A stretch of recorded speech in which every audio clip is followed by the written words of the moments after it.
Chers compatriotes, mesdames et messieurs, à l'évaluation de la première journée de ville morte, nous avons montré au monde entier que le peuple camerounais, en dépit de tout ce qu'on peut penser de lui, il est en mesure de remettre en cause tout ce qui ne va pas et remettre en ordre parce qu'il entend remettre la maison Cameroun en ordre. Je voudrais donc rappeler à mes compatriotes que rien de grand n'a jamais été construit nulle part sans sacrifice. Je voudrais rappeler aux uns et aux autres que pèse sur notre conscience, individuellement comme collectivement, nous avons près d'une centaine de nos enfants qui sont tombés. Ils sont tombés sur ce champ d'honneur, ils sont tombés pour que nous recouvrions la liberté, pour que nous devenions maîtres de notre propre destin. Je suis très fier de vous.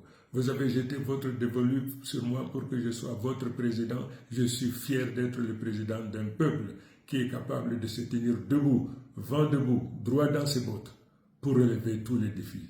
Ni l'intimidation, ni les arrestations ne peuvent avoir raison de notre détermination.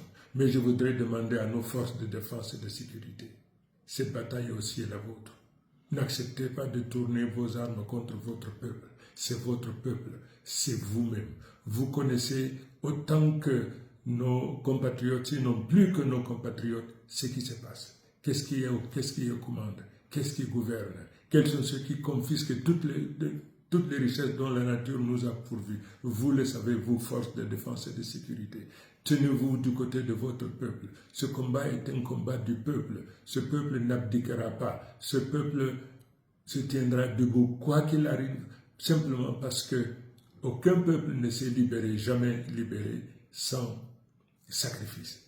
Je suis persuadé que le compte à rebours de ceux qui sont aujourd'hui encore aux affaires est déclenché par notre persistance, par notre esprit de sacrifice. Nous y arriverons.